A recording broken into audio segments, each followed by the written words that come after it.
오늘 이 말씀은 믿음의 선진들에 관한 말씀을 믿음으로 어떻게 살았는지 그 예로, 증거로, 간증으로 제시를 했는데, 그들 중에 특별히 여기서 이 사람들은 하고 13절이 말하고 있는데, 이 사람들은 것은 아벨부터라기보다는 아브라함, 이삭, 야곱, 요셉, 아브라함의 가문에 있는 사람들을 얘기하는 것으로 보입니다. 그들이 그 4대에 걸친 아브라함 가족들이 믿음으로 살아간 근본 동기와 이유가 무엇인지를 말씀하고 있는데, 그것이 뭐냐 할 때 하늘에 있는 더 나은 본향을 찾는 자들이었기 때문이라고 그렇게 밝히고 있습니다. 우리가 참 믿음으로 살 수 있는 근본 동기가 뭐냐라고 할 때, 하늘의 본향을 찾는 그 삶이냐, 아니면 세상 것을 쫓는 삶이냐, 이것이 근본적인 차이를 만들어 놓는다, 그런 말씀이죠. 어떤 의미에서도 우리가 바라보는 것은 세상이 아닙니다. 그게 믿음이죠. 믿음의 사람들은 세상을 본향으로 삼지 않고 하늘 본향을 삼는 사람들이다. 그래서 뭘 하든지, 어떤 일을 하든지, 왜 그걸 하냐 그럴 때 하나님과 그의 나라와 의를 위하여 하는가, 아니면 내가 잘 먹고 잘 살고 폼재고 사람들 앞에 거들먹거리기 위해서냐. 이건 삶을 근본적으로 바꿔놓는 것이죠. 하늘 본향을 내가 갈 곳으로 알고 그 본향을 위해서 삶의 초점을 맞추느냐, 아니면 돈 많이 벌어서 잘 먹고 평안하게 이 세상을 안전하게 사는 이게 목적이냐. 어떻게 보면은요, 당연한 거죠. 하늘나라를 위해 살아야 한다는데, 실제로 무엇이 내 삶을 이끌어가는 근본 동기인가? 자, 오늘 이 본문 말씀은 그걸 얘기하고 있습니다. 아브라함, 이삭, 야곱, 요셉에 이르기까지 그들이 만약에 자기들이 태어나서 자랐던 고향으로 돌아가려고 했었다면 언제든지 돌아갈 수 있었다. 근데 그들은 그런 본향이 아니라 더 나은 하늘에 있는 본향을 사모하고 그것을 바라보고 쫓아갔기 때문에 그들이 그렇게 믿음으로 살 수가 있었다. 오늘 이 짧은 한 문단에서의 말씀은 그것을 강력하게 시사하고 있는 것을 보게 됩니다. 자, 그들은 그랬는데요, 정작 4대에 걸쳐서 그런 믿음으로 살아갔지만 정작 그들의 생애 가운데에는 아브라함부터 요셉까지 그들이 바랐던 것은 견고한 기초가 있고 하나님이 직접 통치하고 다스리시는 거룩한 성을 바라봤는데, 정작 그들은 텐트 생활을 하고 말았다. 텐트 생활에 나그네처럼, 이방인처럼 그렇게 살았다. 그런 말씀을 앞에서 하고 있는 것이죠. 13절이 그것을 말하고 있습니다. 이 사람들은 다 믿음을 따라 죽었으며 약속을 받지 못하였으되, 여기서는 하나님의 약속을 받지 못했다는 말은 약속이 실현되는 것을 보지 못하였지만 그것들을 멀리서 보고 환영하며 또 땅에서는 외국인과 나그네임을 증언하였으니. 자, 왜 그랬다고요? 14절, 그들이 이같이 말하는 것은 자기들이 본향 찾는 자임을 나타냅니다. 그리고 15절에 그들이 태어나고 자라난 본향을 생각했다면 언제든지 돌아갈 수 있었지만 그런데 그들이 바라본 것은 더 나은 본향을 사모했는데, 곧 뭐냐? 하늘에 있는 것이다. 그러므로 하나님이 그들의 하나님이라 일컬음을 받으심을 부끄러워하지 아니하시고 그들을 위하여 한 성을 예비하셨느니라. 참 놀라운 말씀입니다. 하나님께서 아브라함의 한 짓을 보면 하나님 부끄러우실 일들이 많았어요. 그렇죠? 2번씩이나 자기 아내를 팔아먹어서 제비족 같은 짓을 한 아브라함. 그래서 그거 하기 위해서 거짓으로 속이고 그랬던 아브라함. 근데 그가 하나님을 나의 하나님 하는 것에 대해서 하나님께서 부끄러워하지 않았다. 왜냐하면 그가 근본이 하늘 본향을 사모하는 자였기 때문이었다. 그렇게 말씀하죠. 하물며 오늘 우리를 위해서 죽으시고 부활하신 예수님을 하나님으로 주님으로 믿는 우리를 주님께서 너무도 기뻐하셔서 우리를 뭐라고 부르셨어요? 아들이라고, 딸이라고. 그래서 아브라함은 하나님을 아버지라고 부른 경우가 거의 못 봤어요. 근데 우리는 하나님을 아버지라고 부르고, 예수님을 나의 하나님이라고 부르고, 성령님을 내 하나님이라고 부르는, 그렇게 불러도 우리가 한 짓을 보면 하나님이 부끄러우실 텐데 부끄러워하지 아니하시고 여전히 사랑하시는 그런 하나님이신 것을 말씀해 주고 있는 것이죠. 참으로 놀라운 그들의 믿음이었음을 보게 됩니다. 이 세상에서 살아간다는 것은 고작해야 몇십 년에 불과한 일시적인 것이지 않습니까? 분명합니다. 일시적인 겁니다. 그래서 우리가 이 세상에 살고 살아가는 결과로 뭔가를 성취했다 하더라도 그 의미나 보람은 그렇게 대단치 않은 것이고 한낱 휴지족 같은 것에 불과할 수 있다는 것입니다.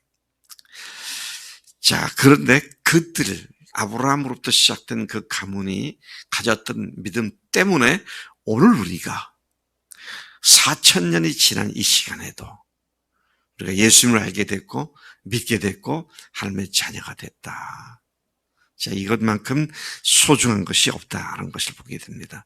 그들은 당장 그들의 생애 동안에 이 약속이 성취된 것을 보지 못했지만 언젠가 반드시 하나님이 약속하신 대로 하나님 직접 통치하고 다스리시는 하늘나라가 이 땅에 도래할 것을 어디서 보았다고요? 멀리서 바라보았다 그랬습니다.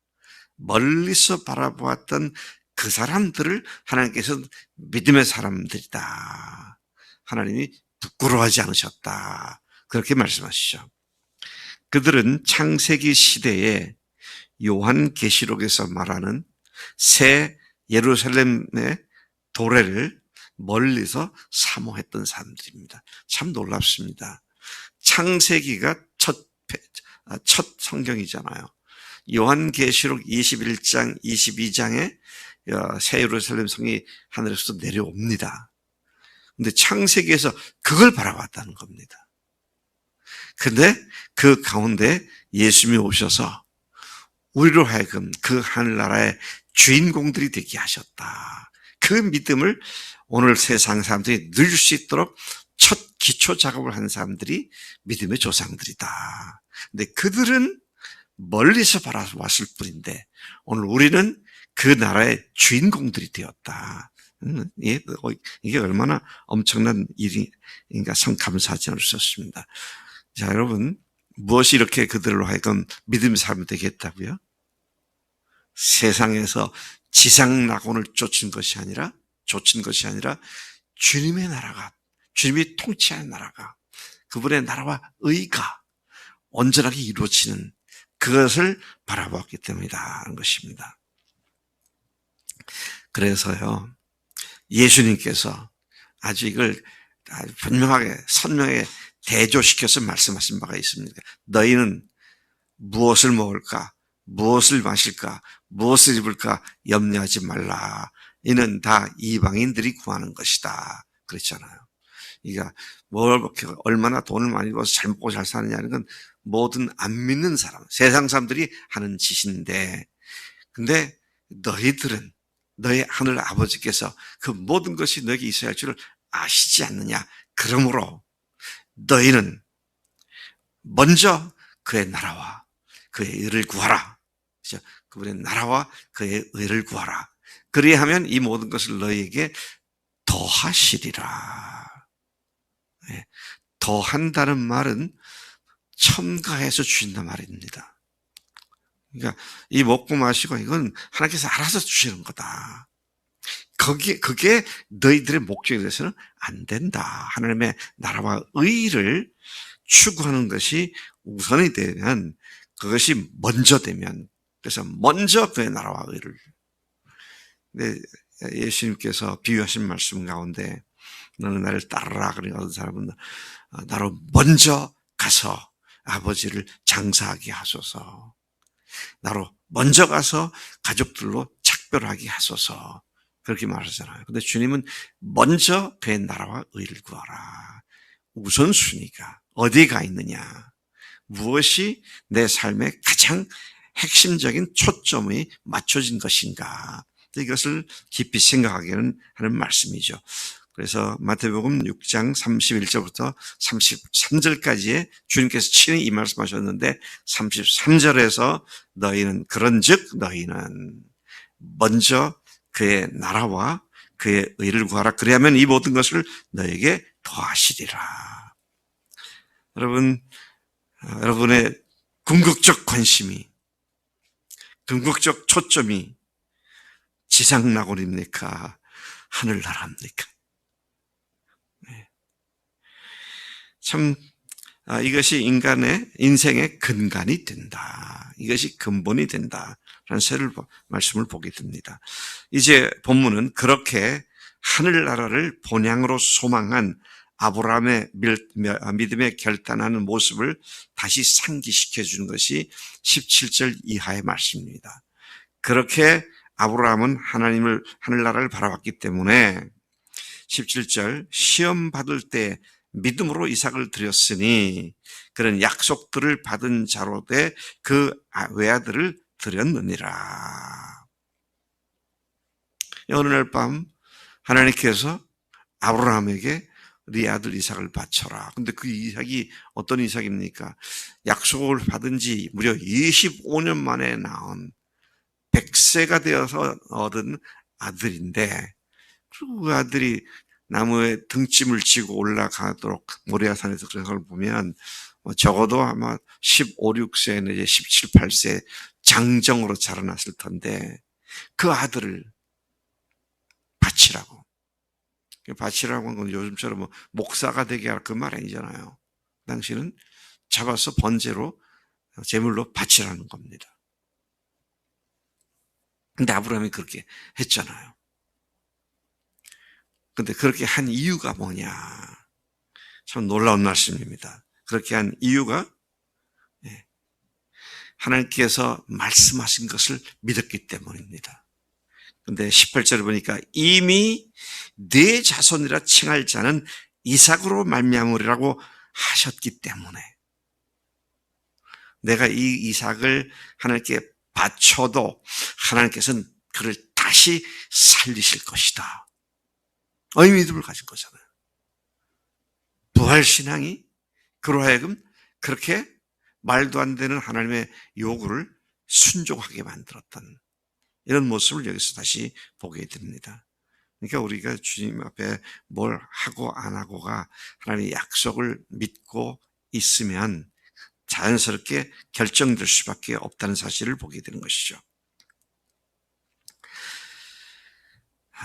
다른 사람도 아니고 딱 지칭하셔서 네 자손이라 할 자는 이삭으로 말미암아 나타날 거다. 우리가 이삭을 바쳐도 하나님께서는 하나님의 방법으로 살리시고 그 약속을 지키실 것이다. 이게 이제 그의 아브라함의 믿음이었다는 걸 얘기하고 있습니다.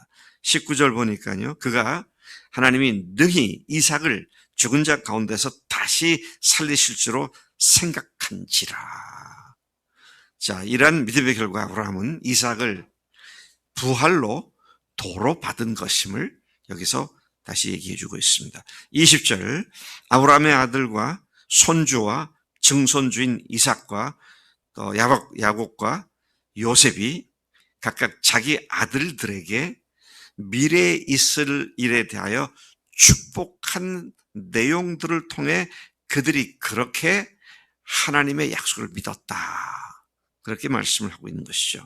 믿음으로 야곱은 죽을 때에 요셉의 각 아들들에게 축복하고 그 지팡이 머리에 의지하여 경배하였으며, 믿음으로 요셉은 임종시에 이스라엘 자손들이 떠날 것을 말하고 또 자기 뼈를 취하여 고향 땅으로 갖고 가라고 그렇게 말한 이유가 하나님의 약속을 믿었기 때문이었다. 그렇게 말을 한 것이죠. 여러분, 창세기로부터 요한계시록을 관통하는 믿음을 가졌던 아브라함, 이삭, 야곱, 요셉, 그리고 그 약속의 결과로 하나님이신 예수님이 오셔서 우리를 위해 죽으시고 부활하셔서 이제는 우리가 하나님의 자녀가 되었고 하나님 나라 백성이 되었기에 이제는 그분이 통치하신 나라만을 사모하며 그분의 의가 뭡니까? 죽으시고 부활하신 복음 아닙니까? 그 의가 편만하게 온 세상에 펼쳐지는 것에 우리가 목적을 두고 쫓아가는 그런 삶이 우리로 하여금 이 부활신앙으로 승리케 하는 본향을, 하늘나라 본향을 바라보는 삶을 살게 하는 우리들의 원동력이 되는 줄로 믿습니다. 하나님 아버지 감사합니다. 오늘 우리들의 믿음의 근본 뿌리가 무엇을 한 것이 되어야 하는지를 일깨워주신 것 감사합니다. 어떤 의미에서도 세상 것이 아니라 하늘 것이 우리의 본향이며 우리의 목표가 되는 것인데, 주님 말씀하신 것처럼 먼저 주님의 나라와 의를 구하는 이 일에 초점이 한순간도 흐트러지지 아니하고 집중될 수 있도록 우리를 인도하시는 성령님의 역사를 믿사오니 성령님 오늘도 앞으로도 영원히 그렇게 우리의 초점이 고정되도록 인도하실 줄로 믿습니다. 감사하고 예수님의 이름으로 기도를 쌓옵나이다. 아멘. 아멘.